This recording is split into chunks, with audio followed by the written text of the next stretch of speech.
esperamos que el próximo año. Este es el año de las lenguas nativas, declarado por la UNESCO, y en la línea de investigación de lenguas nativas propusimos el tema de este año sobre lenguas que están en frontera, lenguas al límite, y estos límites pueden ser físicos, o pueden ser lingüísticos, o pueden ser culturales. Y terminamos con la charla de Cristian, que ha trabajado desde el 2014 en la región del Chaco, en Argentina, que es esta región pues bastante diversa, ya nos va a hablar de esto, y que la podemos como asociar un poco en términos de diversidad a la región de Paupés aquí en Colombia. Entonces es bastante interesante venir a escuchar estas otras visiones de otros lugares también de frontera. Vamos a tener algunos problemas técnicos que nos dicen que están sucediendo desde hace 15 días aquí en el instituto, y es que el video está proyectando intermitentemente. Entonces nos dijeron que por favor tuviéramos paciencia, o sea, él va a dejar la diapositiva suficiente para que la veamos, y cuando se vaya y venga, pues vamos a hacer de cuenta que no está pasando. Entonces le doy la bienvenida a Cristian, gracias por estar aquí. Y la dinámica, igual cuando quieran intervenir, cuando quieran preguntar, pues esto no es una como conferencia tipo congreso, entonces pueden pararlo en el momento que quieran y hacer las preguntas que necesiten. Gracias, Cristian.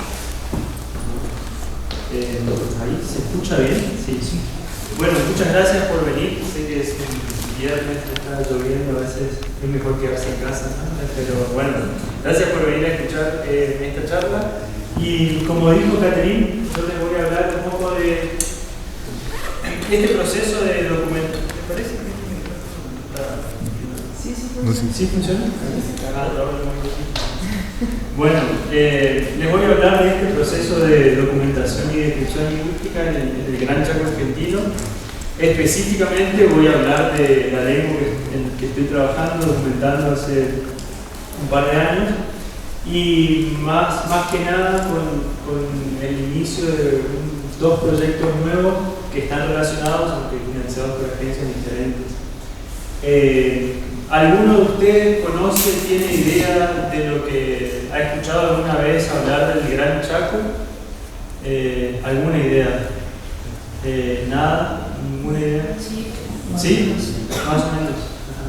Bueno, ¿y qué idea tienen? Pues es una región que abarca el norte de Argentina, ¿no? Una parte de Paraguay y de Chile.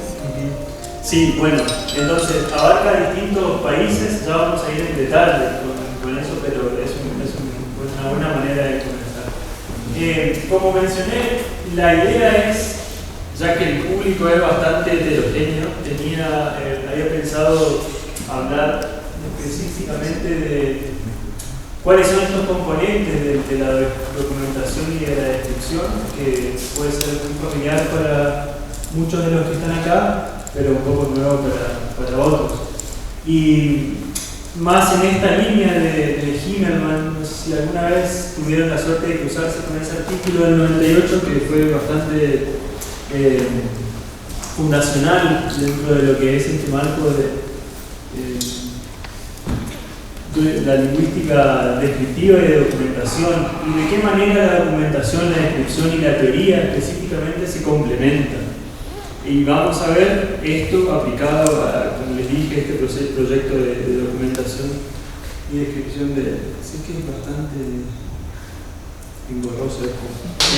Como les decía, este proceso de documentación es, de la manera en que lo entendemos muchos de los que estamos trabajando en esta línea, es cíclico, ¿no? Como mucha investigación lingüística, que va desde la obtención de los datos, la obtención y el procesamiento de los datos, luego de describir un poco más los datos ya a la luz de la teoría, y contribuciones que pueden ser más disciplinares y también de tipo que tratan de suplir necesidades de la comunidad, y vamos a ver en específico qué tipo de cosas.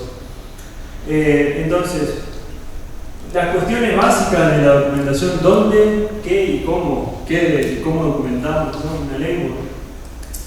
Para tener un poco más de contexto, el Gran Chaco, como recién mencionaba mi compañero, es una región que se encuentra en el cono sur y que abarca distintos países. Como ven, es el sureste de Bolivia, Paraguay, parte de Brasil, esta es la zona del Mato Grosso, y Argentina. Este es el estado de Formosa y el otro es el estado del Chaco. Acá aproximadamente hay una veintena de lenguas, 20 lenguas, y agrupadas en 7 familias lingüísticas. Lo interesante acá es que, como ven, y cuando uno lee documentación antropológica o reportes de los misioneros, todos estos grupos, o muchos de estos grupos, han estado en intenso contacto por mucho tiempo, y lo que lleva a que, por ejemplo, familias lingüísticas como la Mataco-Mataguana, que son de este color que ven acá ustedes, esta zona, y la familia lingüística Guaycurú, tienen muchas semejanzas estructurales. Hasta el día de hoy hay como dos grandes aproximaciones a cómo entender esto, ya sea por resultado de contacto, de intenso contacto, o porque realmente estas lenguas están emparentadas. Lo que sí sabemos es que, y como todo, ¿no? Como cualquier disciplina, depende a quién uno lea, algunos soportan apoyan una idea y otros apoyan otra idea. Y la evidencia, a medida que va pasando el tiempo, hay nuevos lingüistas que van recopilando mayor evidencia a favor de una hipótesis o a favor de la otra. Lo que, como les decía, es estos grupos tienen o tenían, muchos de ellos antes de la llegada de los españoles, movimientos estacionales, y en la época de la primavera se hacían grandes encuentros en los que se hacía mucho intercambio, ya sea de materia prima, de alimentos, a veces también intercambio de personas.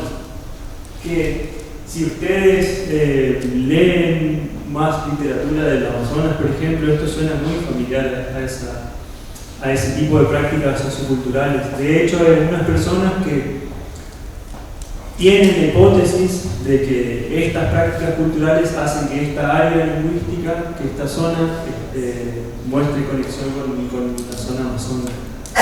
Es algo que todavía está en debate, ¿no? Yo me voy a concentrar ahora más que nada en la familia lingüística Guaycurú, que es con la que estoy más familiarizada. Y bueno, desde Serie y Sándalo del 95, Viegas Barros, proponen esta organización o esta distribución de las lenguas en Guaycurú Norte y Guaycurú Sur. El Guaycurú Norte es el Cadubeo, que si ustedes recuerdan, van a ver acá, esta zona naranja se habla aquí. Hay mucha distancia, hay muchas lenguas en el medio, es como bastante interesante, pero estructuralmente se parece bastante a las lenguas de acá. Y bueno, el Mbayá, algunos lo ponen como la lengua madre del Cadubeo, o algunos lo ponen como lenguas separadas que eran parte de esta rama del Guaycurú Norte. En cuanto al Guaycurú Sur, lo que tenemos es el avipón desapareció y se hablaba más hacia el sur de la Argentina, más hacia el límite sur del Gran Chaco, y tenemos actualmente el Mocoví y el Toba, habladas en la provincia del Chaco y también en Santa Fe. Provincia es estado, para hacer la equivalencia. Y el Pilagá, que se habla más en Formosa. Para que ustedes se ubiquen, este es el río Salado, que es como digamos el margen geográfico del Gran Chaco hacia el sur, y hacia arriba tenemos otras partes. Lo que quiero que presten atención es que el Mocoví y el Toba van a ser las lenguas relevantes para el día de hoy. ¿Por qué? Porque estas lenguas, en la región donde estoy estudiando el Mocoví, han estado en intenso contacto, y de hecho tenemos matrimonios interétnicos que vuelven la situación de la documentación del Mocoví mucho más interesante, pero a la vez es un reto. Este es el mapa de la provincia del Chaco y la provincia de Formosa. El Mocoví se habla desde aquí hacia el sur, hacia el estado de Santa Fe. No aparece aquí en el mapa porque, bueno, este mapa está diseñado solamente para mostrar la ubicación de esta comunidad. En el Chaco es donde el Mocoví tiene mayor vitalidad, según descripciones más recientes. ¿Y vitalidad aquí en qué sentido? Por ejemplo, en esta zona la transmisión intergeneracional se mantuvo y bueno, se mantiene hasta hoy en día. Entonces, cuando uno visita estas comunidades, va a encontrar niños que hablan la lengua, el Mocoví como primera lengua, y el español gradualmente va adquiriendo mayores espacios de uso, ¿no? A su vez, esta es la zona donde se han concentrado las dos gramáticas que existen sobre el Mocoví. Y no sabemos qué pasa con el Mocoví que se habla acá, en el norte, ¿no? Específicamente, acá es donde estoy trabajando yo, que es la región que se conoce como colonia aborigen, o antiguamente se la llamaba reducción de indios Napalpí. ¿Por qué es interesante esta región? Bueno, primero porque acá se encuentra la comunidad Mocoví más norteña. Después de esto ya no hay familias mocovíes viviendo en el Chaco. Segundo, y como lo mencioné anteriormente, es que en esta región familias, todas mocovíes viven actualmente. Y si ustedes visitan este lugar van a encontrar hogares formados por un señor Toba y una mujer mocoví, por ejemplo, en la que cada uno habla su lengua. Entonces, esta es otra de las cuestiones que, si uno se va más hacia el norte, asemejan a esta multilingüismo que es parte como muy típico de algunas regiones amazónicas, ¿no? Pero eso que estás describiendo es como una tradición histórica o es tal vez una dinámica más reciente. No, esta es una dinámica histórica, sí. Especialmente en esta parte. Acá. Cuando uno rastrea y hace entrevistas con las personas y se pone a preguntar un poco sobre cómo llegaron estas familias acá, se da cuenta de que han estado ahí desde antes de que lleguen los criollos.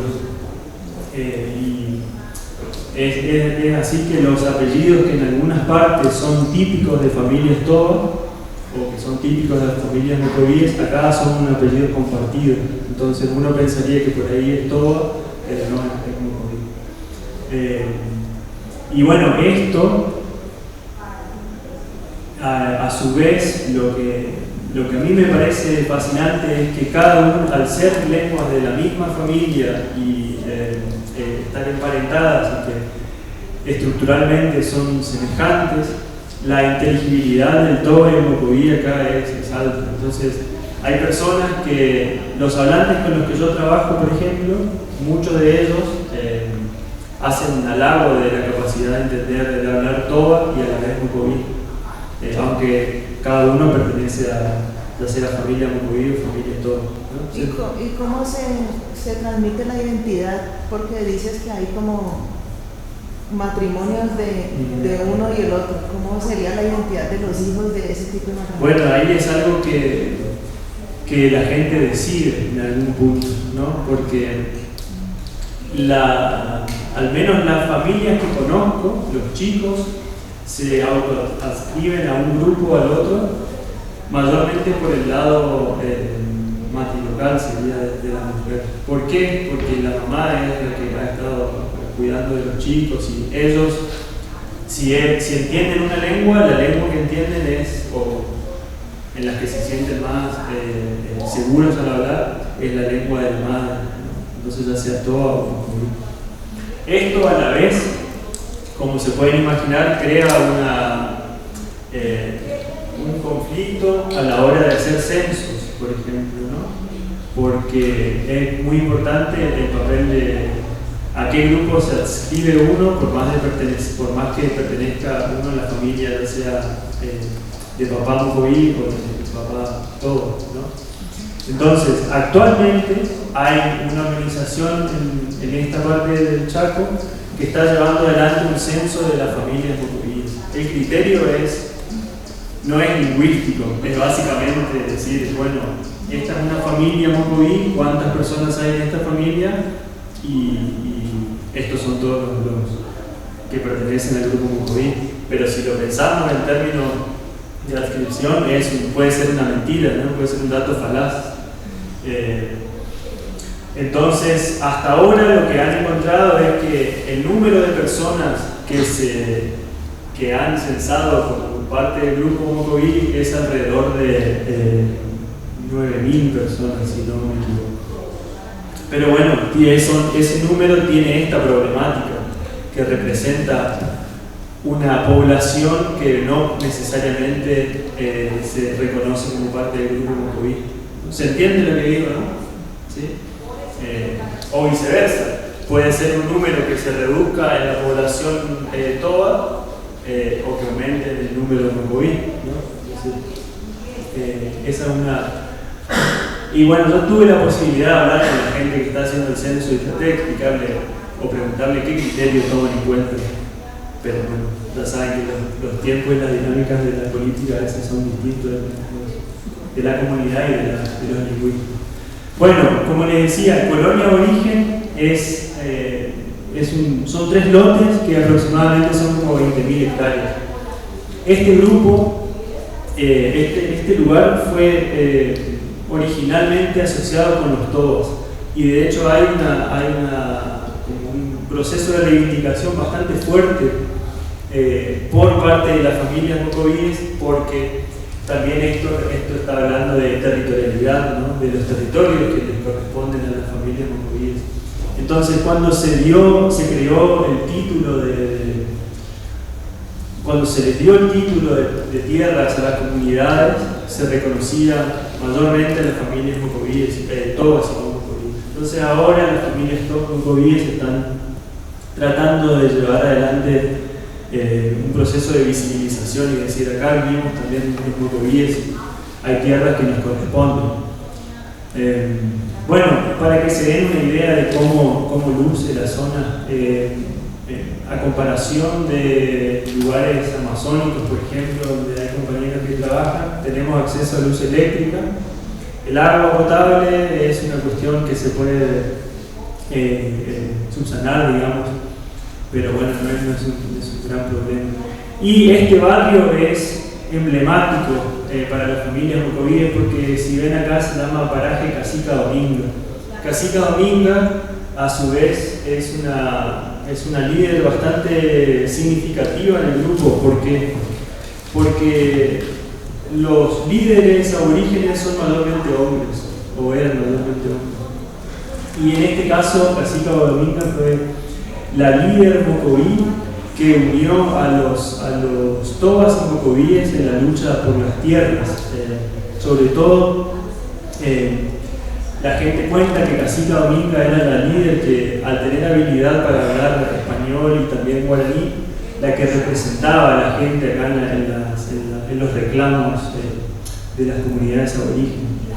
El barrio lleva este nombre porque acá también viven quienes son descendientes de los hijos de Casica Dominga, y como parte del proyecto, bueno, ya vamos a hablar de eso más adelante, estamos haciendo como creando una biografía de Casica, pero también un material didáctico que refleje quién era Casica Dominga desde las narraciones individuales ya sea de los descendientes o de personas que las conocieron. ¿Y ese es un territorio que el Estado le otorga únicamente mocovíes o hay un grupo amplio de otras personas que son? Bueno, mira, en términos legales, esto es tierra aborigen. Es decir, uno, para poder vivir acá, tiene que ser parte de una familia aborigen o estar casado con una aborigen. En la práctica, como podrán imaginar, uno visita estos lugares y hay criollos, hay gente que agarró pedazos de tierra y los dividió, por lo tanto hay animales de esta gente, bueno, es un poco más compleja la situación social demográfica. En los papeles, uno solamente puede vivir ahí teniendo una vinculación con familias aborígenes. Yo trabajo mayormente con la gente que vive acá, en este barrio. Este barrio son 25 viviendas que se crearon en los 90, y bueno, antes era Pampa, no había absolutamente nada. Y esta es la zona sur de la colonia aborigen, donde se encuentra la familia. Mucha gente menciona, la gente con la que trabajo, habla de, y es muy lindo la manera en que lo representan, porque ellos hablan de una frontera y dicen, bueno, acá es la frontera, de acá para allá viven los Tobas y de acá para acá vivimos los Mocovíes. Y en términos prácticos, como sabemos, las fronteras son un tanto ficticias en muchos lados, en muchos sentidos, ¿no? Porque tenemos hablantes de uno u otro grupo de los dos lados. Pero es muy linda la intuición que tienen. Y este camino que ven acá es el que mucha gente señala. Dice, bueno, ese camino nos divide del resto de los Tobas. Pero hay familias mocovíes yendo más hacia el sur y más hacia el norte. Una muestra del grado de inteligibilidad que hay entre Tobas y mocovíes. Héctor José es el hablante con el que estoy trabajando, que es el que lleva adelante las entrevistas con las personas. Entonces, el proyecto tiene en mente llevar adelante una documentación del mocoví en términos monolingües, es decir, que la lengua que se use para las interacciones sea el mocoví. Elsa es la esposa de Héctor, es mocoví, los dos son mocovíes, pero Felipa es la vecina de ellos dos y vive ahí, esta es la casa de Felipa, pero ella es Toba. El esposo de Felipa es mocoví. Entonces, esta es una grabación que hicimos en la que Felipa y Elsa están mostrando ellas son tejedoras, lo que tejen, ¿no? Y Héctor las estaba entrevistando. Entonces, como les dije al comienzo, cada uno de ellos hace alarde de su capacidad de entender todo, o viceversa, ¿no? Que Felipa también entiende a Héctor y a Elsa cuando ellos hablan mocoví. Y les voy a mostrar un pequeño pasaje de esta situación.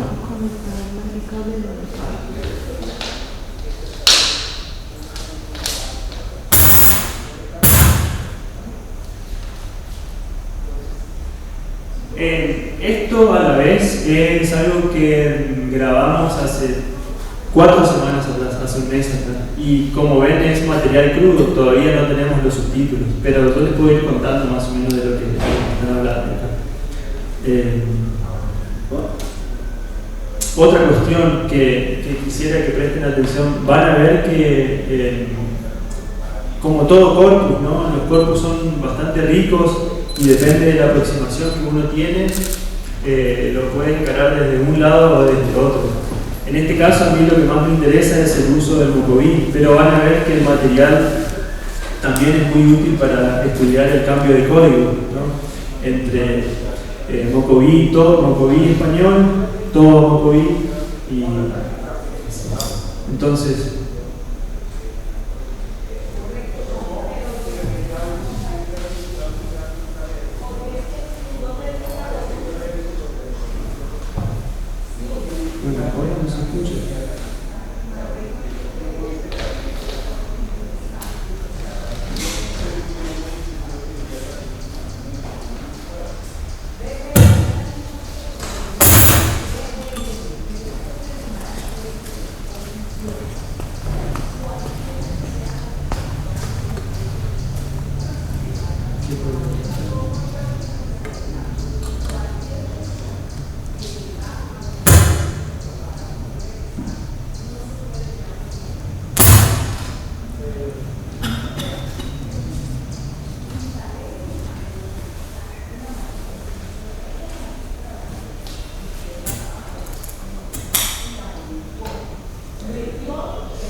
Subirle es un computador pero con el cable conectado. Sí, lo subo. Ahora sí subí. Porque ya parece que está en 8. Sí.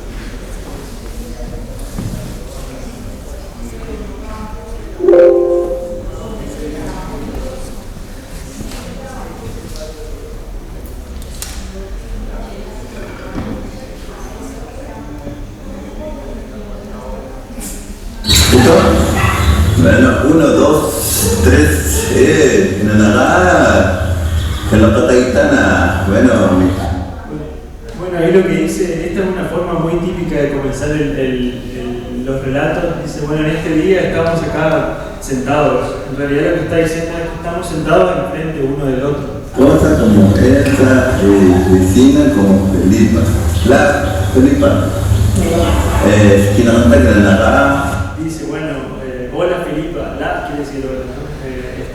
Estamos hablando Con la visita, con la visita, que en este caso soy yo. ¿No? Cristian, no nada que no estará. La Elsa, bueno, mi Elsa, Mi esposa Elsa. artesana, Felipa canta artesana. Felipa también. Bueno, pero hay una toma de equipo que bien pegada a Sardena, no había visitado. Bueno, básicamente dice, le está preguntando porque quiere saber lo que están haciendo. Entonces, mi carneto nos llama más niña, hasta el equipo visitar.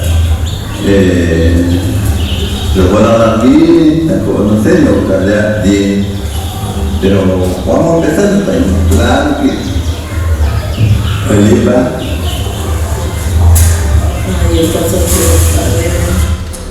Si ustedes prestan atención, es bastante interesante cómo se da la conversación en general. Ninguno de ellos hace contacto visual y están sentados. Van a ver que Héctor es fantástico para hacer entrevistas, por otro lado, porque nunca deja que la conversación se vaya para ningún lado y todo el tiempo está haciendo contacto con el hablante para permitirle seguir, ¿no? Pero esto es muy interesante, que ninguno de ellos, como estamos acostumbrados nosotros, le presta directamente atención al otro para hablar.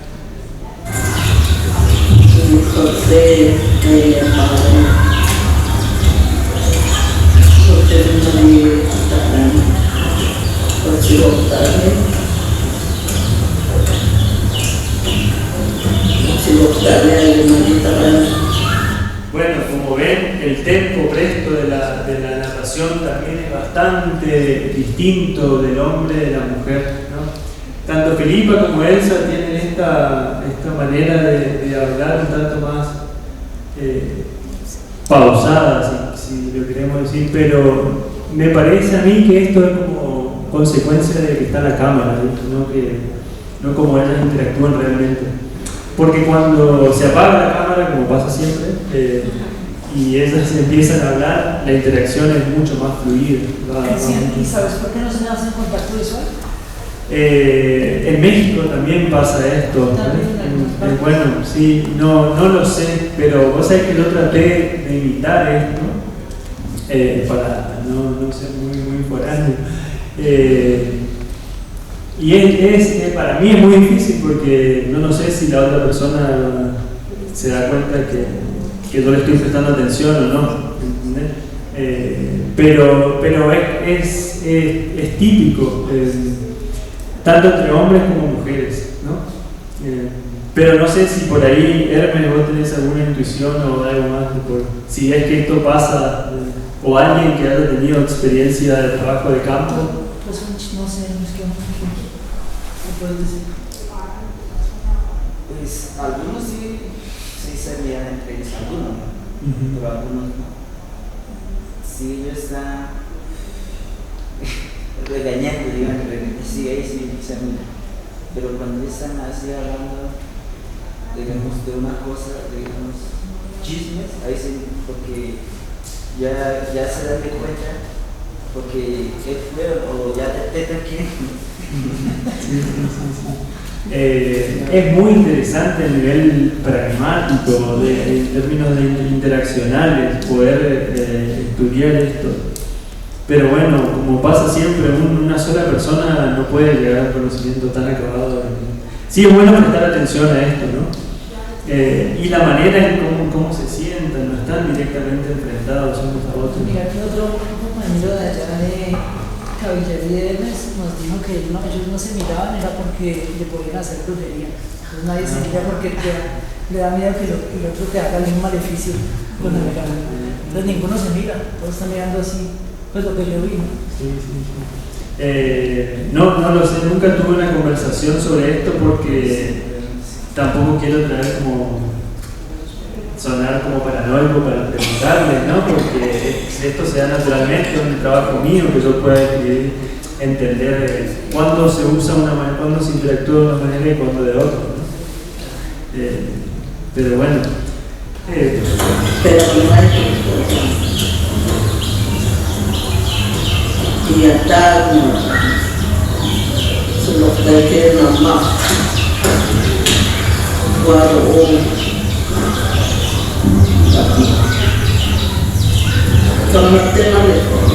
Bueno, ella está contando básicamente cómo empezó a tejer y una cosa que me olvidé de mencionar, en los grupos indígenas de la Argentina el evangelismo es muy fuerte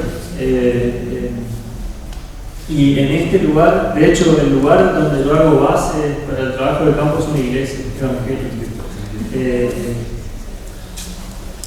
Desde mi perspectiva, y tal vez suena... Sí. Intentar otra vez. Intentar con este equipo, déjala interrumpir. ¿Probamos con otro equipo o seguimos? Porque tendríamos que cambiar. No, solo es un momentito, un caballito. Dale, bueno, dale.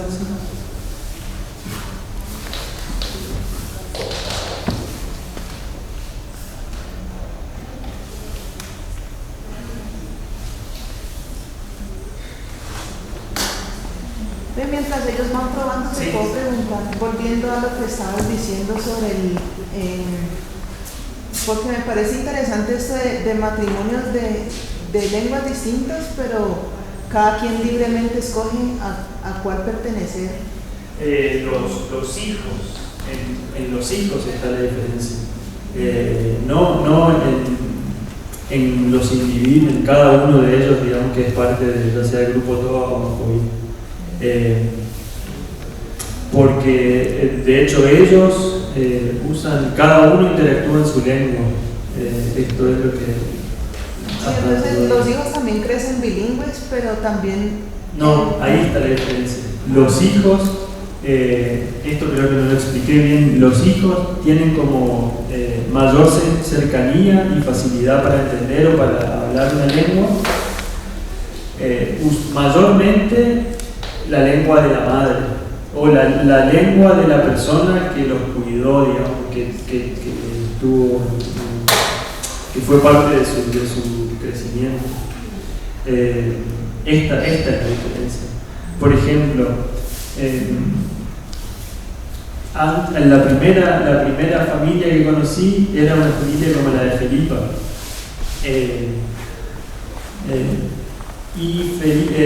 Esta familia, la señora era Toba y el hombre era Mocoví. Yo lo fui a entrevistar al hombre, ¿no? Y cuando estaba hablando con los hijos, había pasado estaba hablando con ellos sobre qué lengua entendían más, ¿no? Como ellos naturalmente te dicen, no, mi papá es Mocoví, pero yo nomás Toba o viceversa. Y ellos, en este caso, en esa familia, se adscribían como parte del grupo Toba. Años anteriores a mi visita se había hecho un censo, entonces yo le pregunté, ¿qué respondieron ustedes cuando me preguntaban de qué grupo eran, ¿no? Y muchos de ellos me dijeron la lengua o el grupo que correspondía al de la madre. Esa es la situación. ¿Se entiende más o menos lo que estoy explicando? Sí, tampoco gracias.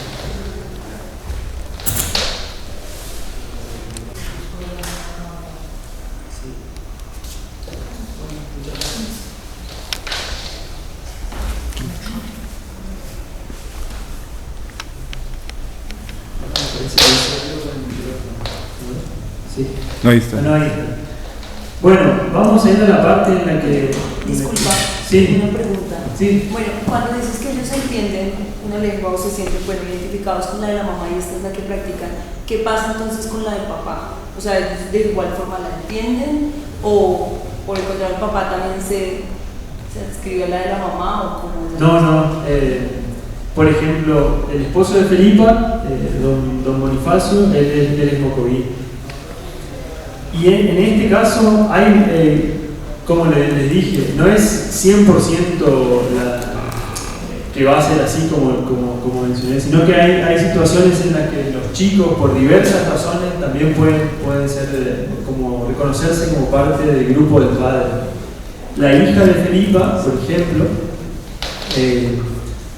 está estudiando para ser maestra bilingüe, pero ella fue a estudiar como parte del grupo mocoví, que es la lengua del padre. Puede ser por dos razones: porque el barrio en el que vive está asociado mayormente con hablantes mocovíes, o porque es la lengua del padre la que entiende mayormente, entonces siente mayor cercanía, ¿no? Hay otros casos en los que pasa al revés, exactamente que los chicos eligen la lengua de la madre, entonces por más que estén en una familia en la que el padre es mocoví, ellos van a ser parte del grupo todo, se reconoce como parte del grupo todo. Y hablan esa lengua. Claro, y hablan esa lengua. ¿Qué pasa con la lengua del padre, si la entienden o no? Muchos te dicen, cuando empezás a indagar estas cuestiones, no te dan una respuesta al 100%, ni que sí ni que no. Como hay, la gente es muy tímida, y a pesar de que yo he estado ahí varios años, este es el primer año en el que te puedo decir que tengo una red de relaciones sólida, en la que me siento cómodo en poder indagar cosas que yo sé que por ahí no es tan cómodo de hablar para él. Y lo que pasa también es que como la transmisión intergeneracional en esta parte del Chaco, especialmente con el grupo mocoví, se interrumpió en algún punto en el pasado, no vas a encontrar chicos chiquitos, por ejemplo, de 10 años o de 11 años, que vayan a la escuela y que puedan hablar la lengua. Como sabemos, ¿no?, de la discusión de qué es ser bilingüe o qué es vivir en un contexto multilingüe, es una cuestión gradual, ¿no? Uno puede tener ciertas habilidades lingüísticas que no llegan, por ejemplo, a hablar en la lengua, pero sí a entenderla. Entonces, por ejemplo, si uno, como una especie de juego, empieza a decir palabras, ¿no?, en mocoví, te das cuenta que la gente entiende, ¿no? Yo siempre juego, hago chistes conmigo mismo, como criollo, como ajeno, ¿no? Topolec Copat quiere decir como el criollo siempre tiene hambre, ¿no? Y como yo como con ellos, a veces hago estos chistes y veo que todos los chicos se ríen, entonces ellos entienden lo que estoy diciendo, o cosas así. Entonces, este estudio sociolingüístico es algo que, para tener una respuesta un tanto seria, se tiene que hacer, ¿no? con variables que hay que ver cuáles son las variables pertinentes para estudiar acá, en este contexto. No sé si respondí a lo que me preguntaste. Bueno, como van a ver acá,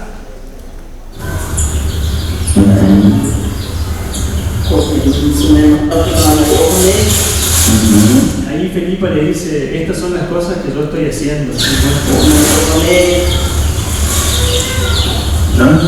Y acá se da una interacción linda, porque él le pregunta, usando mocoví, le dice, ah, qué lindo que es esto. Y ella le responde, él le pregunta, ¿y para qué es esto? Es que qué lindo. karena ini kematian begini. ¿Para qué es esto? ¿Para qué es? ¿Para qué sirve esto para poner adentro? Le pregunto. Para una Biblia ahí. Para una Biblia chiquitita. La Biblia. Porque bueno, aquí la favor tan simple, tranquilidad y no. Porque le dice, esto sirve como para los que danzan, para ponérselo y andar por ahí caminando. Ya no, ¿no? Que ya había una Biblia, Ven, por esto Héctor es genial, porque él es como un performer absoluto.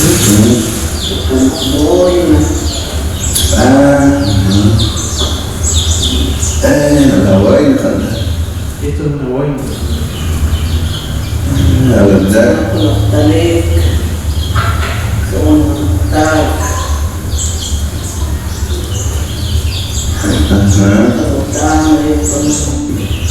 Kita sendiri. Nyata kaya begitu. Ahí está. Ahora viene una parte en la que después de que Felipe habla, Héctor va a decir un poco en idioma y un poco... Idioma es la categoría que ellos usan para hablar de la lengua. Entonces me van a escuchar a mí decir el idioma en vez de mocoví o todo. Él va a explicar qué es lo que estuvo diciendo Felipe y él...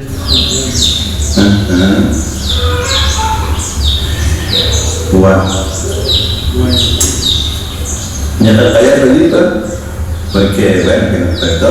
Bueno, nuestra hermana Felipa. Hermana es otra categoría que se usa mucho, que si lo pensamos como viene de este sentido religioso, ¿no? que es un reflejo fiel de la presencia fuerte que tiene la impronta evangelística en estos grupos. En el cámara, porque es todo que comimos hoy.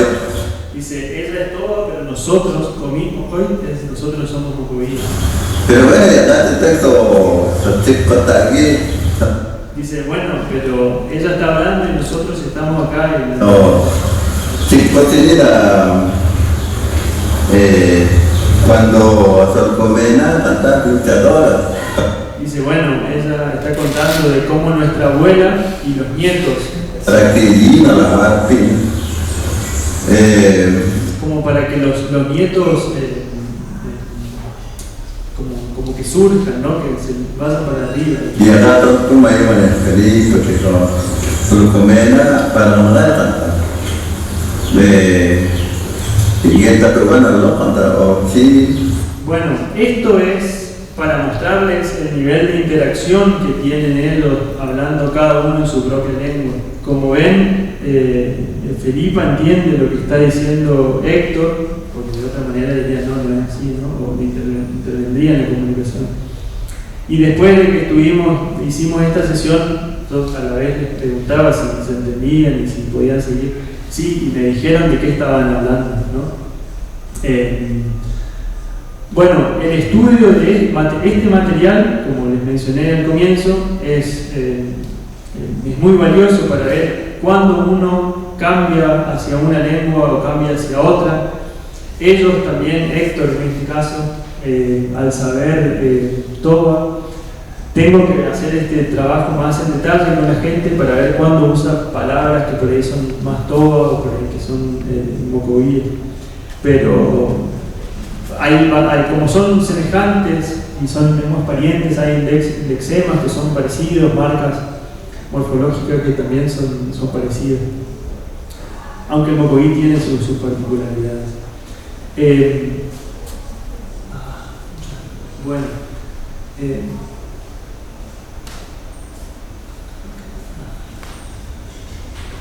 entonces la otra cuestión de la que quería hablar es qué es exactamente lo que estamos documentando y cómo lo estamos documentando. Al comienzo les mencioné que este era un proyecto que buscaba, más allá de la documentación de la lengua, también hacerlo de una manera un tanto colaborativa, ¿no? En el sentido de que estamos trato de que Héctor sea el que entrevista a las personas usando Mocoví, o que haya otros familiares que hablan la lengua. En este caso, Gertrudis, la esposa de Gertrudis, y el hijo, Fabio, muy amablemente me cedieron su tiempo para hacer esta grabación.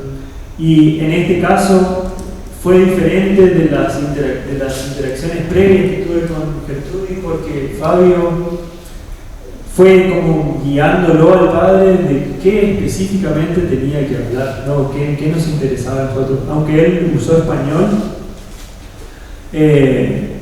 lo significativo de que haya otra gente que entiende la lengua que está hablando cada uno hace que la narración sea mucho más rica y mucho más extensa, porque años anteriores, al saber que la gente se da cuenta que en cualquier interacción, ¿no? Si uno no lo puede seguir al otro en lo que le está diciendo, va a usar la lengua que tenemos en común, ¿no? Y bueno, muchos de ellos cambiaron a español después de poquitos minutos. Gracias a esto, a que incluía a Héctor como el principal entrevistador, o que a veces invito a otros miembros de la familia, el corpus se vuelve mucho más rico.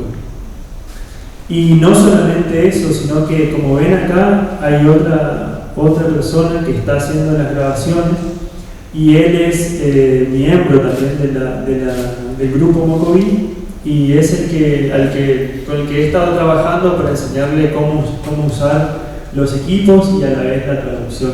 Cómo hacer traducción usando softwares como Elan, mayormente Elan. Pero ¿qué estamos buscando? Bueno, material que sea historias de vida, narraciones mitológicas, y para esto es muy interesante leer un poco material antropológico. No sé si hay muchas personas que hayan hecho trabajo de campo, pero cuando uno de los primeros consejos cuando uno lee material para hacer trabajo de campo es hacer esta revisión previa de qué existe, ¿no? Afortunadamente, en los 60 y 70, un grupo de antropólogos argentinos y estudiantes de doctores antropólogos, ¿no? Empezaron a hacer una recopilación de narraciones mitológicas.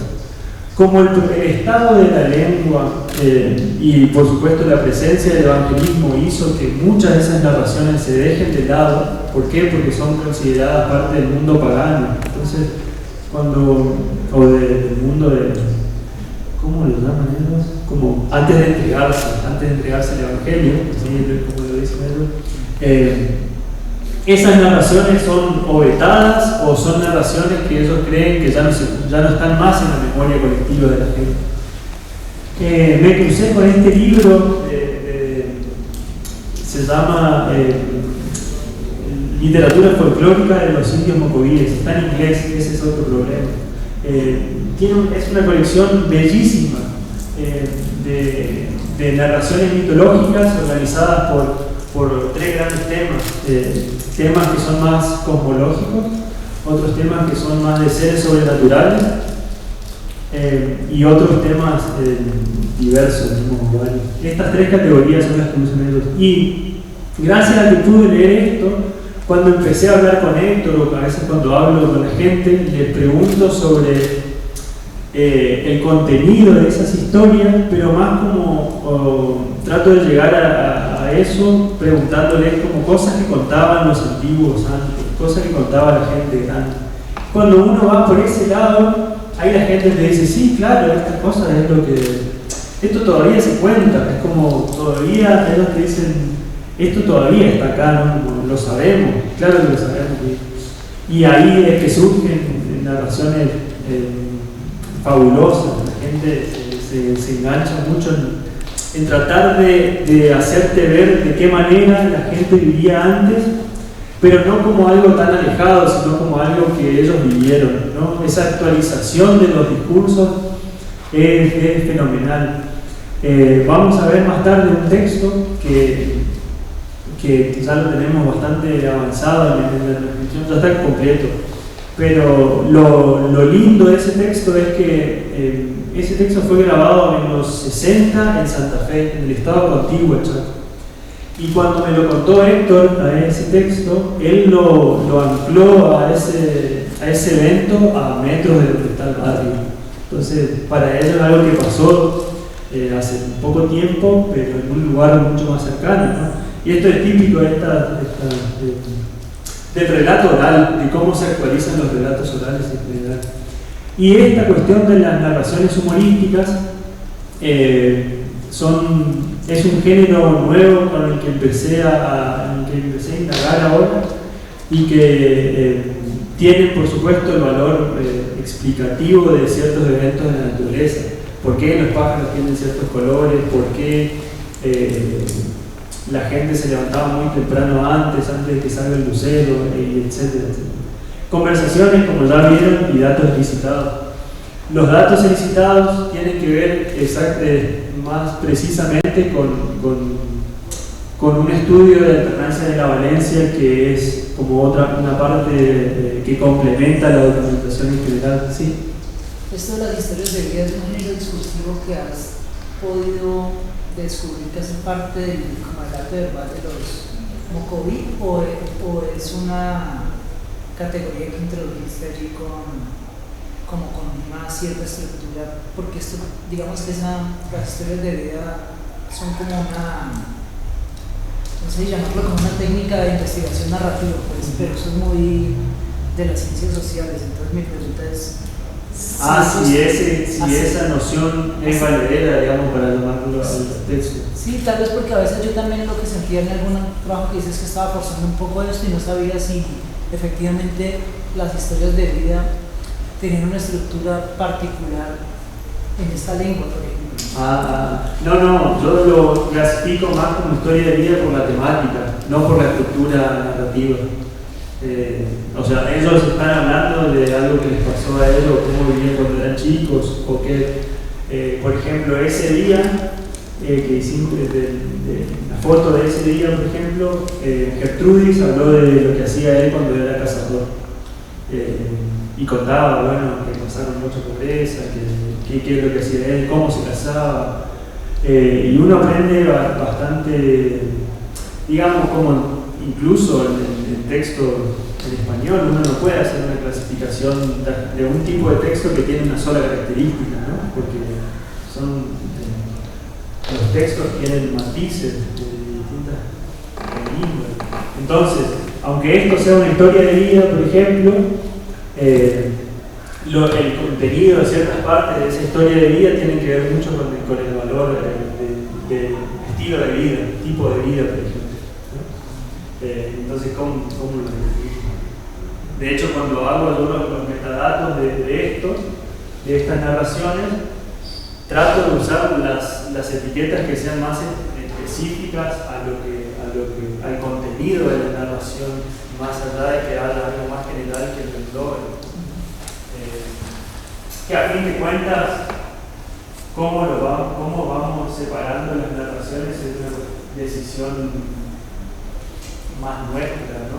Me parece, ¿no? No sé qué visión tienen. Si tienen algunos comentarios de cómo mejorar estas clasificaciones, por favor. Bueno, como les decía, la idea es esta aproximación más colaborativa que también está replicada en otros estudios, como también, por ejemplo, o lo que ofrece acá sería. Parece ser, bueno, vos me podrás decir más, Caterín, que es algo como que se está viendo más y más en los proyectos de documentación.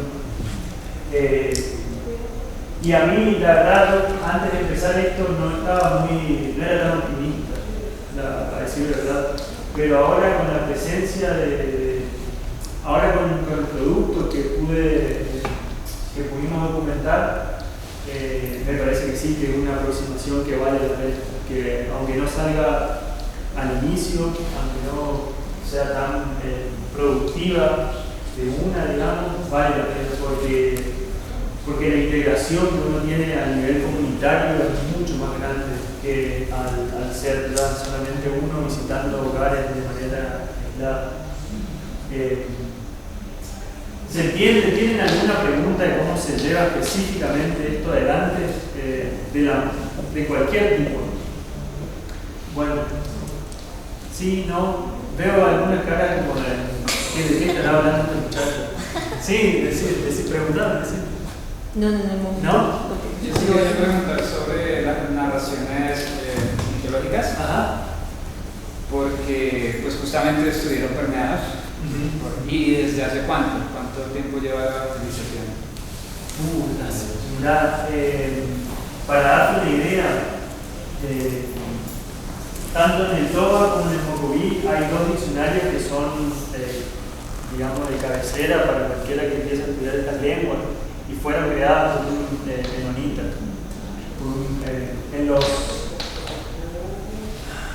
No tengo ahora exactamente la fecha cuándo expulsaron a los menonitas de Argentina, de esta zona, más que nada, ¿no?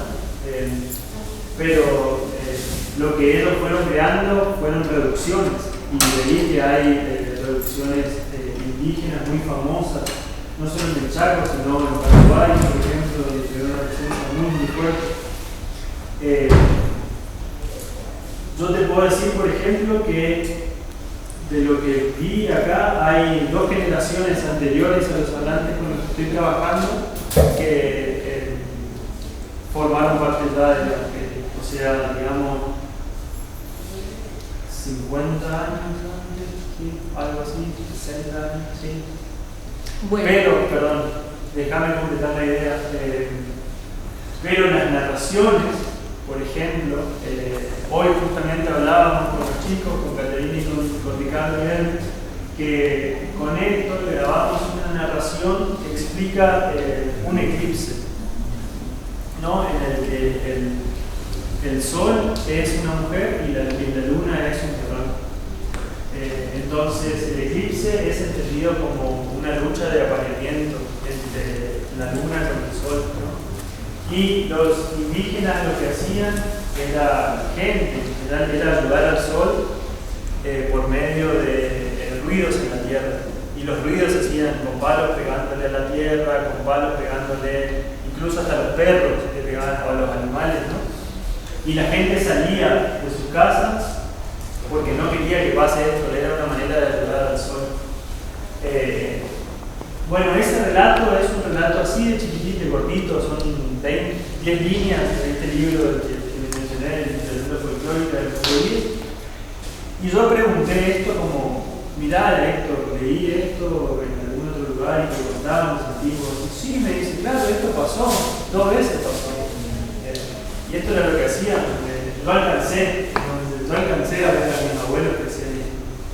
Y esa actualización constante, vos ves que a pesar de que el evangelismo es muy fuerte, estas narraciones todavía mantienen sentido primigenio, digamos, que no tienen una explicación religiosa detrás. Hay otro, vamos a ver más adelante, otro relato en el que se explica qué es lo que hacía la gente antiguamente con las mujeres en el periodo de menstruación y qué pasaba cuando no se hacía. Bueno, hay una anécdota de que la gente la pasó muy mal cuando una mujer decidió como vengarse de la gente que no cuidó de ella en ese momento. Sí. Pues de hecho mi pregunta también va encaminada hacia lo mismo. Teniendo en cuenta estas narraciones mitológicas, ¿cómo se vive actualmente su espiritualidad? ¿Está todavía muy regida por el evangelismo o debido a que fueron expulsados, pues se dio paso a que más bien? No te puedo decir exactamente que el evangelismo borró todo, digamos. Sí hay más en el sur, por ejemplo, la gente cuenta que, bueno, ciertas prácticas se dejaron de hacer, por ejemplo, danzas nocturnas en las que la gente se congregaba, tomaba mucho y bueno, se peleaban. Pero estas danzas en círculos, que son muy típicas de estos dos grupos, todas en un gobierno, esas cosas se dejaron de hacer. ¿Por qué? Porque bueno, están mal vistas, están vistas como en época de poco conocimiento. Sin embargo, cuando entrevisté a Felipe, ese día fue muy lindo porque de repente Felipe me dice, mirá, ya hay una planta, y esta planta tal vez te va a interesar. Es una planta que la gente pone en el agua cuando están haciendo los cacharros o cuando hacían los cacharros. ¿Y eso para qué se hacía? Para poder vender los cacharros mucho más rápido. Y él me dice, si esto lo ve la gente criolla o otra gente, te lo van a querer sacar, me dice, porque no se consigue. Bueno, ¿sí? Y efectivamente, cuando hablé con otra gente después, le mostré la planta, me decían, ah, sí, mirá, yo quiero eso. Entonces, esta idea de cosas tradicionales todavía está presente. También la gente, hay que poner esto en el contexto del lugar, y es que todos estos grupos, y especialmente en este lugar, en los 80, cuando empezó la etapa de territorialización de la Argentina, hubo un proceso de masacre de la gente indígena. Y hay de hecho un lugar cerca de esta comunidad que se llama La Masacre, y hay otro lugar más emblemático para la Argentina en general, que es La Pampa. Entonces, visto en ese contexto, tiene sentido que la gente sea un poco más recelosa de su conocimiento cultural, porque la pasaron mal en el pasado los antiguos, los padres de ellos.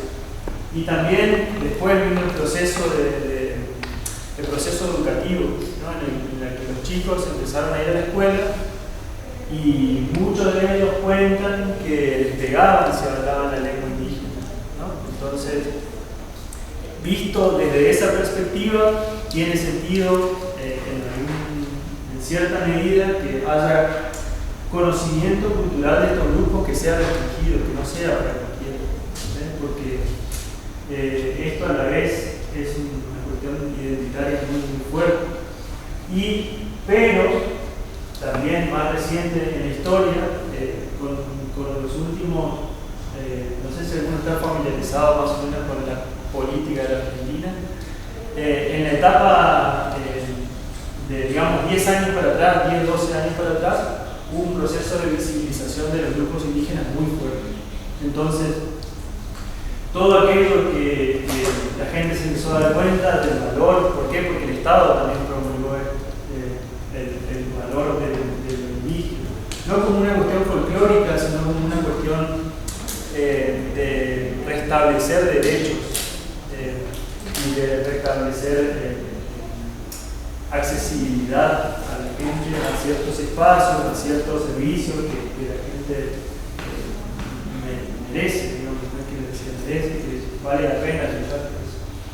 Entonces, a la vez, si uno pone este tipo de proyectos en esa perspectiva, este tipo de intervención que hacemos a muy pequeña escala con la gente, tiene ese valor de que la gente se da cuenta que vale la pena trabajar por esto, porque a través de esto de este tipo de trabajo se pueden visibilizar necesidades y a la vez inquietudes de la comunidad, ¿no?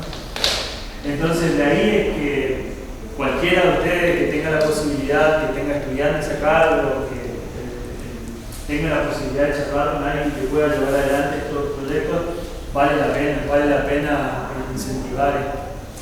Y de ahí que también vale la pena aplicar a proyectos. Y tengo un mensaje de Mandana, que es la Mandana, tiene un apellido complicado de hacer puede ser, que es la directora de ILDP. Bueno, me pidió que le diga que la convocatoria está abierta, que si hay gente que quiere aplicar, interesarse por estos proyectos, que lo haga. Yo cumplo con esto porque si no, ya veo que me sacan la beca. Pero no. La verdad que llevar adelante proyectos de este tipo enriquece un montón y vale la pena la interacción con la gente, estar ahí al lado de ellos y a la vez, por supuesto, llevar adelante este proyecto que desde el punto de vista lingüístico esto es lo que más nos gusta a nosotros, ¿no? Entender cómo funciona la lengua, cómo se usa el lenguaje en general. Como les decía hoy, la otra parte fundamental, la otra parte de este proyecto es Benja. Benja, como ven acá, está trabajando traducción de el relato que hicimos con Gertrudis y su familia. Benja está terminando el colegio secundario. Cuando lo contacté para preguntarle sobre la idea de este tipo de proyectos, inmediatamente dijo que sí, y es activista nato, ¿no? Sí, político, dice la gente, pero él es activista que tiene inquietudes que tienen que ver no solamente con la lengua, sino también con derechos y cuestiones sociales de la comunidad en la que él está.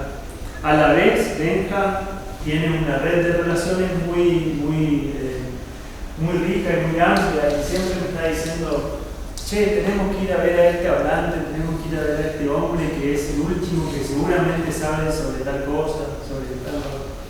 Bueno, ven, ¿no?, de qué manera se va enriqueciendo uno al trabajar con la gente, y a la vez está fascinado con este trabajo de traducción en el que nos sirve a nosotros para poder mostrarle a la gente, para poder visibilizar lo que hacemos, ¿no? ¿De qué manera? Bueno,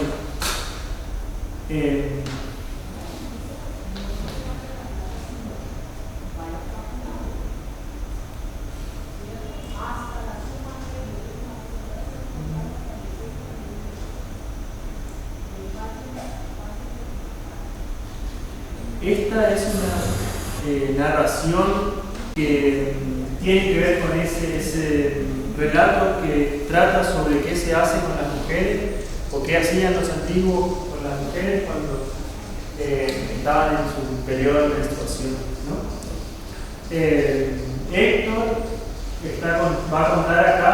El evento es así: la mujer, cuando está en ese periodo de menstruación, tiene que permanecer adentro de la casa, y la familia tiene que cuidar de la mujer. Resulta ser que hubo una familia que no hizo esto y ni siquiera le trajo agua para bañarse, ¿no? Entonces, hay en la mitología, si queremos decirle, Mocoví, un ser, él lo llama bicho, alguna gente lo llama, algunas personas lo llaman víbora. Dependiendo de por dónde mire uno, se puede llamar Nanay Kolek o Nanay Klate, que básicamente lo que dice es como la madre de las víboras. El evento, para el relato, para no hacerlo muy largo, trata de que la mujer agarró él dice bolsito, que básicamente donde estaba en el reloj, vale la pena, donde había rastros de la menstruación. Entonces la víbora, que no le gusta este lugar, el aroma de la menstruación, siguió el rastro de la mujer y hasta que rodeó toda la comunidad. Y no le gustaba tanto que generó como una especie de nube grande que hizo que se dé vuelta a la tierra y que tape a toda la comunidad, que era la familia de esta mujer. Y esa fue su manera de vengarse por la falta de cuidado que tuvieron con ella. El punto era que de qué manera la traducción de este material nos ayuda a nosotros a visibilizar las narraciones mocovíes.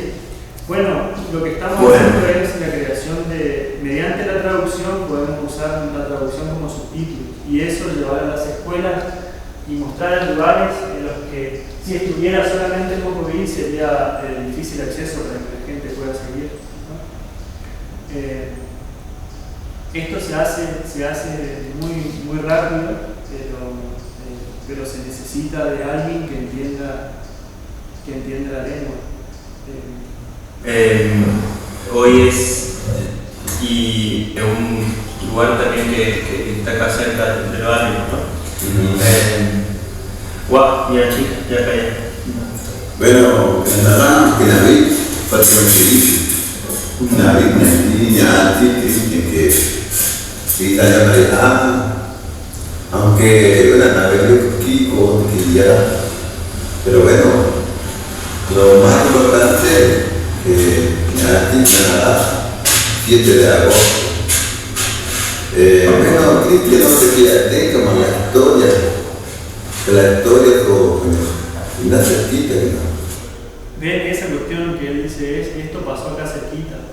Y bueno, este relato también ya está escrito en ese libro y que lo grabaron en Santa Fe. Entonces, pero también como 1 kilómetro, directamente del lado, a la Polecme. Esto, a la Polecme como donde la mujer enterró a la gente. Eso. Bueno, esto es básicamente un ejemplo de qué manera nosotros podemos visibilizar de una manera efectiva los relatos que están en otra lengua, pasarlos a idioma con la ayuda de los hablantes, ¿no? Y a la vez, como parte del proyecto, un amigo yo que es caricaturista, estamos creando caricaturas, ilustración de tipo cómic sobre estos relatos, que van a ser un complemento a lo que estamos, a este trabajo de traducción que ya estamos haciendo. Y bueno, esperamos que ese formato sea un formato que, más allá de las traducciones típicas, de las ilustraciones típicas que vemos en este tipo de documentación, el formato sea una excusa para atraer más el interés de los lectores sobre el contenido. Bueno, al inicio les conté que la idea del proyecto era no solamente hablar de esta pata más... Sí. Leí una de las diapositivas que hablaba de documentación monolingüe. Ajá. Eso no es lo habitual, ¿o sí? Monolingüe me refiero a que se use la lengua de estudio como lengua de interacción a la vez. En mi caso, no, porque nosotros tenemos el español para interactuar, ¿no? Yo no puedo llevar adelante una conversación con alguien, con un hablante, por ejemplo. Sin embargo, Héctor sí, porque bueno, él es hablante de lengua. A eso me refiero. Que es una práctica que, bueno, no sé si la conoce Patti Epps, si la conocen. Bueno, ella tuvo que enfrentarse a eso, ¿no? A hacer la traducción completa de la lengua. Que es, por supuesto, enriquecedor, porque uno termina hablando la lengua, ¿no? Pero a la vez es un viajecito bastante largo, diría yo, para que uno aprende la lengua. Yo en este punto me siento en un nivel en el que puedo entender lo que están diciendo, hacer preguntas básicas, pero no una conversación como la que vieron entre Héctor y Filipe. A eso me refería. No sé por qué quería... Sí, porque pues había los ejercicios que hemos hecho es más como, bueno, ustedes dos hablen, dos personas que se relatan, hacen una conversación, sí, pero como que no me sentí como sujeto también de una entrevista yo mismo como con las personas, ¿no? Pero sí me parece una propuesta muy interesante. Sí. Bueno, hay artículos escritos sobre este método, ¿no? Pueden leer más, hay bibliografía que les podría pasar. Pero bueno, el otro interés de este proyecto es mostrar de qué manera la documentación realmente complementa o podemos dar un pasito más en la descripción descripción de lenguas y también qué entendemos, qué posibilidades estructurales encontramos en otras lenguas. Que básicamente a esto se refiere la tipología, ¿no? Ver qué estructuras son comunes, comunes o posibles en la lengua del mundo y qué otras estructuras son más raras, pero menos frecuentes. El proyecto estudia alternancia de la valencia. Básicamente es alternancia en el número de argumentos que los verbos requieren. Por argumento, vamos a ponerlo en términos más prácticos, con el verbo quebrar. ¿Cuántos son de acá que tienen familiaridad con la lingüística? ¿Toda la mayoría, más o menos? Sí. Está bien, si no, sí, bueno, ven acá, en español nosotros decimos se te quiebra y la cosa que se quiebra, ¿no? Pero si como uno quiere desligarse de la responsabilidad, lo que hace una niñita cuando viene la mamá le pregunta ¿qué pasó con el vaso, no sé, se rompió, ¿no? El vaso se rompió.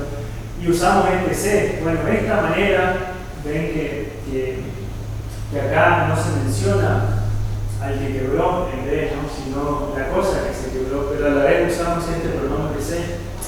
Es una manera de mostrar una alternancia en el número de argumentos. Acá con el se rompió no se puede mencionar a los dos, al que quiebra y a la cosa quebrada, solamente a la cosa que se quiebra. Inglés es un poco más versátil en ese caso porque solo con cambiar el orden y omitir un argumento es suficiente, pero la alternancia es la misma, esta alternancia ecuativa, ¿no? Y la direccionalidad se ve que es en español el transitivo, en el que existen los dos argumentos, a este más intransitivo. ¿Por qué? Porque este tiene más morfología que el otro. Y en inglés hay menos número de menos frases nominales, digamos. Falta el que quebró la cosa, pero sin morfología extra, es el mismo verbo, ¿no? En Mocoví, esta alternancia parece ser al revés, ¿no? Que no es inusual, pero solamente para ilustrar lo mismo. El verbo que tiene menos morfología es el intransitivo, básicamente lo que dice Mocoví, es el plato se quebró, ¿no? Y este es el verbo que dice quebrarse, ¿no? Pero si uno quiere decir algo así como Juan quebró el plato o que alguien quebró el plato, uno dice soy Alén, yo puedo llegar aquí, entonces acá se agrega esta morfología,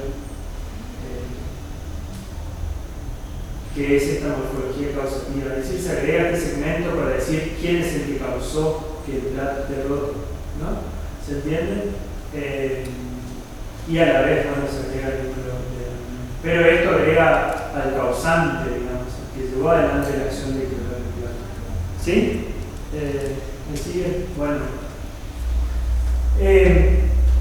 Ahora, en Mocoví hay algo interesante a nivel translingüístico, es que hay un morfema que funciona para agregar participantes y para quitar participantes.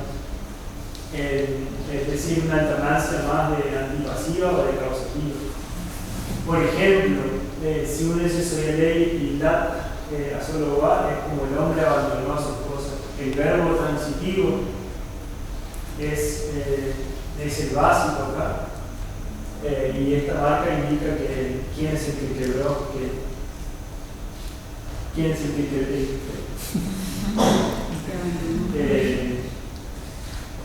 quién es el que abandonó, el que abandonó a la esposa.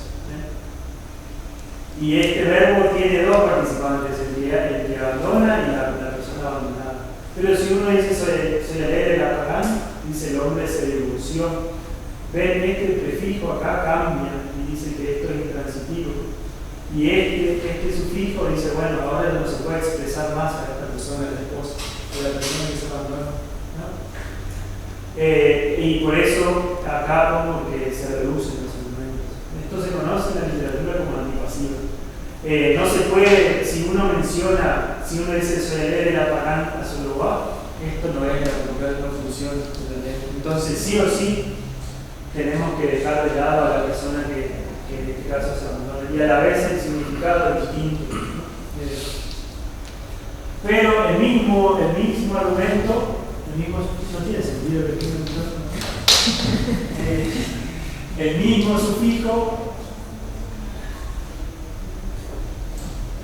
mismo sufijo hace lo contrario, agrega un argumento, ¿no? Al contrario del vaso se quebró, acá estamos agregando la persona o el argumento que realiza el evento. Entonces, soy Alén Nachil quiere decir el hombre se baña. Este verbo es intransitivo, ¿no?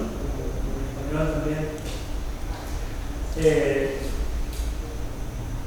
Pero si uno dice soy Alén Nachilagán, son autotip, es como el hombre se va a bañar en el mito. Es interesante, primero, vean que es el mismo sufijo, papán, ¿no? Y acá lo que hace es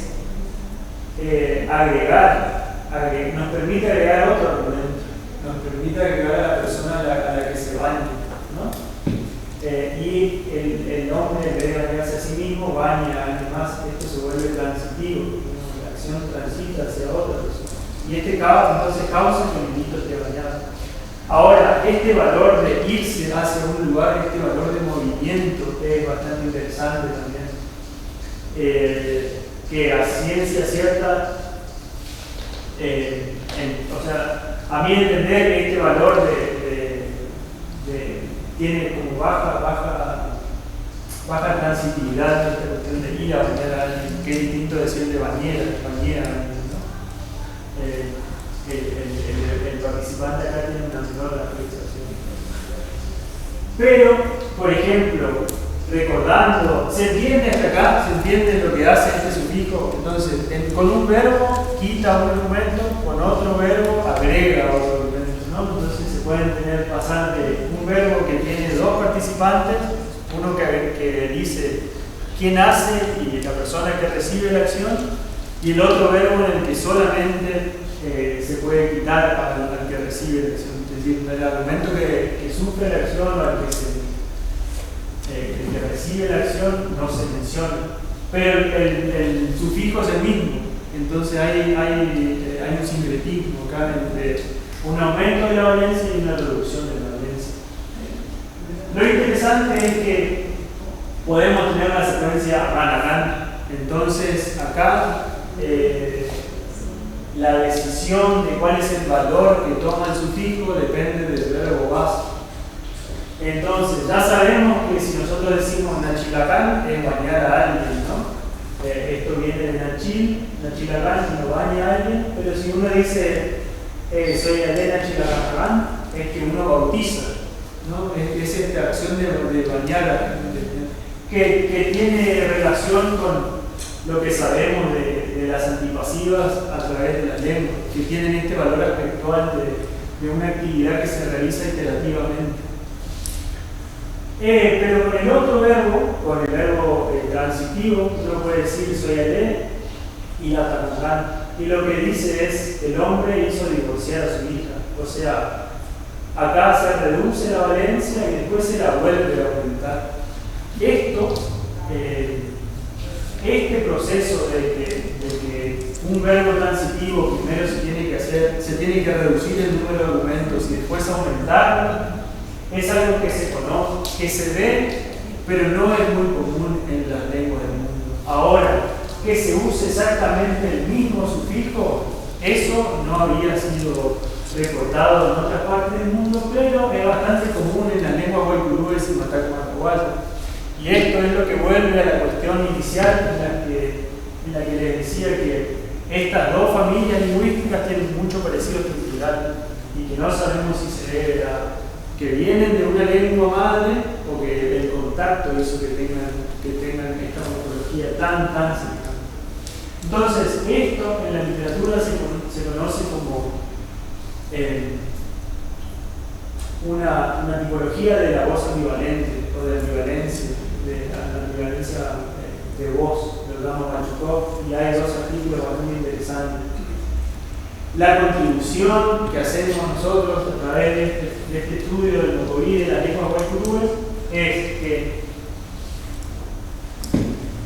se conocía este sintetismo causativo-pasiva, es decir, que la misma morfología se usa para formar una cláusula pasiva y una cláusula causativa. ¿Por qué? Porque en este caso tienen en común que se demueve un argumento y que nos quedamos con uno solo, que es el de la gente, ¿no? En la pasiva es el que se le hace el que es el sujeto del verbo, y en la causativa el que lleva adelante la acción. También causativo aplicativo. Causativo aplicativo podría ser como mi mamá me cocina, por ejemplo, me llora. En Argentina dice la gente, el chico me llora. Es como que si la acción que hace el nene me afecta a mí, y llorar es un transitivo, ¿no? Entonces es como que se agrega un argumento más con este elemento, ¿no? Bueno, a eso lo podemos llamar aplicativo.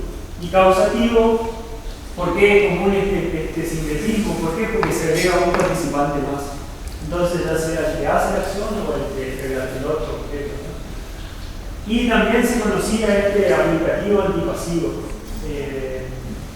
que en realidad la relación acá tiene que ver con que cuando los verbos transitivos, esto pasa en inglés, por ejemplo, y en otras lenguas del mundo también, los transitivos parece ser que no aceptan tener las dos frases nominales como objetos plenos, es decir, estas cláusulas que se parecen a las transitivas con dos objetos plenos no parecen ser muy comunes o aceptadas en las lenguas del mundo. Y por eso es que uno de estos argumentos se reinterpreta como oblicuo y es ahí como aparece la antipasividad. Y bueno, esta contribución, este pedacito de causativo antipasivo es lo que viene, es lo que aprendemos, o lo que aprendimos de la posibilidad estructural que hasta hace muy poco no se conocía. Les repito, la novedad acá es que el mismo sufijo se puede usar para estos dos significados que son completamente opuestos, ¿no? Uno aumenta la valencia y el otro reduce la valencia. Ahora, lo que se conocía era esta posibilidad. Esto pasa en algunas lenguas africanas.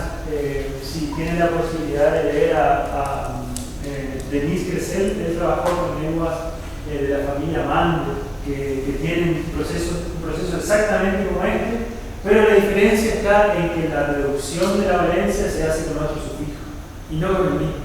Esa es la diferencia. Entonces, nosotros acá, mediante el estudio del COVID y de otras lenguas con futuro, sabemos ahora que es posible tener lenguas en las que estructuralmente el mismo sufijo puede cumplir dos funciones completamente opuestas. Y de esa manera, por supuesto, ampliamos nuestro conocimiento estructural y tipológico de las lenguas del mundo, ¿no? Que es así como me gusta ver a mí la descripción, no como descripción per se en términos de decir, bueno, esto es lo que existe, sino cuál es la contribución que podemos hacer mediante este estudio en particular de una lengua, ¿no? Y bueno, ahora no tengo conclusiones, sino ideas o contarles de cuál es el proceso en curso, los trabajos en curso que son parte de este proyecto. Este proyecto de documentación tiene una duración de 2 años y estamos recién en la primera parte, en la primera mitad del primer año. ¿Qué es lo que estamos haciendo? Bueno, la documentación, una documentación bastante grande, diversa en términos de géneros discursivos y de tipo de material que podemos juntar, que a la vez, como ustedes saben, o tal vez no, al ser parte de estos proyectos de ILT y de NSF, van a ser abiertos al público. O sea, cualquiera de ustedes puede ir y ver que lo que yo estoy diciendo es cierto y que el material que les estoy mostrando está ahí. Y que no los estoy chamulando, generar material con fines educativos. Una es la creación ilustrada de estas narraciones que van a servir para mostrar cuáles son las narraciones que contaban los abuelos de los chicos de las escuelas. A la vez les vamos a dar el audio acompañado del video, que eso me parece valioso. ¿Por qué? Porque la lengua en el papel en sí misma no tiene mucho valor más allá de mostrar otra grafía, ¿no? Y otro contenido. Pero ahora, si a eso le agregamos el soporte auditivo, los chicos pueden tener una cercanía directa con la lengua, con cómo suena la lengua, ¿no? Vamos a tratar de capacitar suena muy burocrático, pero entrenar, ayudar a los chicos, a miembros de la comunidad a que conozcan un poco más de este proceso de documentación.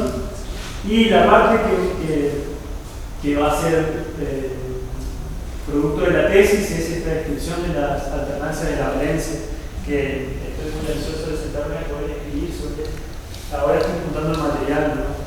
Y bueno, esta parte generamos con todo este corpus, como ustedes ven, es es material muy rico para estudiar de qué manera este contacto tomo-COVID en esta parte específica del Chaco se puede llevar adelante. ¿Cómo lo vamos a tener material para poder encararlo a ese estudio de manera más específica, ¿no?